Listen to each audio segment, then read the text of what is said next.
नमस्कार। स्वागत है आप सभी का हमारे YouTube चैनल में। आज अपने इस वीडियो में हम सभी कार्तिक मास का महात्म्य करेंगे। कार्तिक मास के महात्म्य का आज हम पहला अध्याय करने जा रहे हैं। आपको कार्तिक मास के महात्म्य का श्रवण अवश्य करना चाहिए। यह आपके सभी दुखों को हरने वाला महात्म्य है। जी हाँ, कार्तिक मास का महात्म्य आपके सभी दुखों को हरने वाला है और आपकी मनोकामना की पूर्ति करने वाला महात्म्य है। तो आइए आज हम इस महात्म्य के पहले अध्याय का श्रवण करते हैं। मैं सिमरू माता शारदा, मैं सिमरू माता शारदा, बैठे जेवा आए। कार्तिक मास की कथा लिखे कमल हर्षाए। निमिषारण्य तीर्थ में श्री सूक्त जी ने 88,000 शौनकादि ऋषियों से कहा, अब मैं आपको कार्तिक मास की कथा विस्तार पूर्वक सुनाता हूँ। जो भी कार्तिक मास की कथा को सुनता है, श्रवण करता है, उससे मनुष्य के सभी पाप नष्ट होते हैं और अंत समय में उसे वैकुंठ धाम की प्राप्ति होती है। उसकी सभी मनोकामनाओं की भी पूर्ति होती है।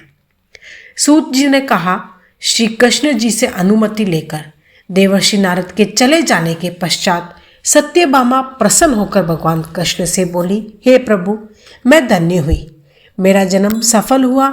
मुझ जैसी त्रैलोक्य सुंदरी के जन्मदाता भी धन्य है, जो आपकी 16,000 स्त्रियों के बीच में आपकी परम प्यारी पत्नी बनी। मैंने आपके साथ नारद जी को यह कल्प वृक्ष आदि पुरुष विधि पूर्वक दान में दिया, परंतु वही कल्प वृक्ष मेरे घर लहराया करता है। यह बात मृत्युलोक में किसी स्त्री को ज्ञात नहीं है। हे त्रिलोकीनाथ, मैं आपसे कुछ पूछने की इच्छुक हूँ। आप मुझे कृपया कार्तिक महात्म्य की कथा विस्तार पूर्वक सुनाइए, जिसको सुनकर मेरा हित हो और जिसको करने से कल्प पर्यंत भी आप मुझसे विमुख ना हो। सूत जी आगे बोले। सत्यभामा के ऐसे वचन सुनकर श्री कृष्ण ने हंसते हुए सत्यभामा का हाथ पकड़ा और अपने सेवकों को वहीं रुकने के लिए कहकर विलास युक्त अपनी पत्नी को कल्प वृक्ष के नीचे ले गए। फिर हंसकर बोले, हे प्रिय, 16,000 रानियों में से तुम मुझे प्राणों के समान प्रिय हो। तुम्हारे लिए मैंने इंद्र एवं देवताओं से विरोध किया था। हे कांते, जो बात तुमने मुझसे पूछी है उसे सुनो। एक दिन मैंने तुम्हारी इच्छा पूर्ति के लिए गरुड़ पर सवार होकर इंद्र लोक जाकर कल्प वृक्ष मांगा। इंद्र द्वारा मना किए जाने पर इंद्र एवं गरुड़ में घोर संग्राम हुआ और गोलोक में भी गरुड़ जी गांव से युद्ध किया। गरुड़ की चोट से उनके कान एवं पूंछ कटकर गिरने लगे, जिससे 3 वस्तुएं उत्पन्न हुई। कान से तंबाकू, पूंछ से गोभी और रक्त से मेहंदी बनी। इन तीनों का प्रयोग करने वाले को मोक्ष नहीं मिलता। तब गौ ने भी क्रोधित होकर गरुड़ पर वार किया, जिससे उनके 3 पंख टूटकर गिर गए। इनके पहले पंख से नीलकंठ, दूसरे से मोर और तीसरे से चकवा चकवी उत्पन्न हुए। हे प्रिय, इन तीनों का दर्शन करने मात्र से ही शुभ फल प्राप्त हो जाता है। यह सुनकर सत्यभामा ने कहा, हे प्रभु, कृपया करके मुझे मेरे पूर्व जन्मों के विषय में बताइए कि मैंने पूर्व जन्म में कौन कौन से दान, व्रत और जप नहीं किए हैं।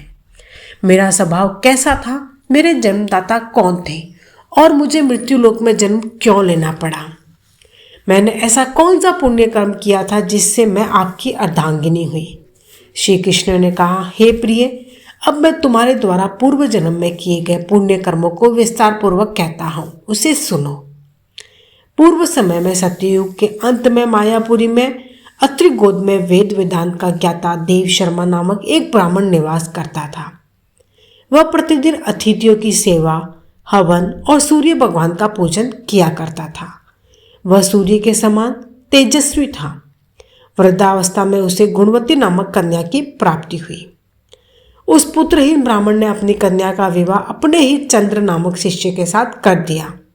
वह चंद्र को अपने पुत्र के समान मानता था और चंद्र भी उसे अपने पिता की भांति सम्मान देता था। एक दिन वे दोनों कुश व समिधा लेने के लिए जंगल में गए। जब वे हिमालय के तलहटी में भ्रमण कर रहे थे, तब उन्हें एक राक्षस आता हुआ दिखाई दिया। उस राक्षस को देखकर भय के कारण उनके अंग शिथिल हो गए और वे वहां से भागने में भी असमर्थ हो गए। तब उस काल के समान राक्षस ने उन दोनों को मार डाला। चूंकि वे धर्मात्मा थे, इसलिए मेरे पार्षद उन्हें मेरे वैकुंठ धाम में मेरे पास ले आए। उन दोनों द्वारा आजीवन सूर्य भगवान की पूजा किए जाने के कारण मैं उन दोनों पर अति प्रसन्न हुआ। गणेश जी, शिव जी, सूर्य व देवी, इन सब की पूजा करने वाले मनुष्य को स्वर्ग की प्राप्ति होती है। मैं एक होता हुआ भी काल और कर्मों के भेद से 5 प्रकार का होता हूँ। जैसे एक देवदत्त, पिता, भ्राता आदि नामों से पुकारा जाता है। जब वे दोनों विमान पर आरूढ़ होकर सूर्य के समान तेजस्वी, रूपवान, चंदन की माला धारण किए हुए मेरे भवन में आए तो वे दिव्य भोगों को भोगने लगे। अतः कार्तिक मास के महात्म्य का पहला अध्याय पूर्ण हुआ। जल्द ही मैं आपके लिए कार्तिक मास के महात्म्य का दूसरा अध्याय लेकर आऊँगी। यदि आज आप मेरे चैनल पर पहली बार आए हैं तो चैनल को सब्सक्राइब करके बेल आइकन ज़रूर प्रेस कीजिएगा और मेरे चैनल पर इसी प्रकार से बने रहिएगा।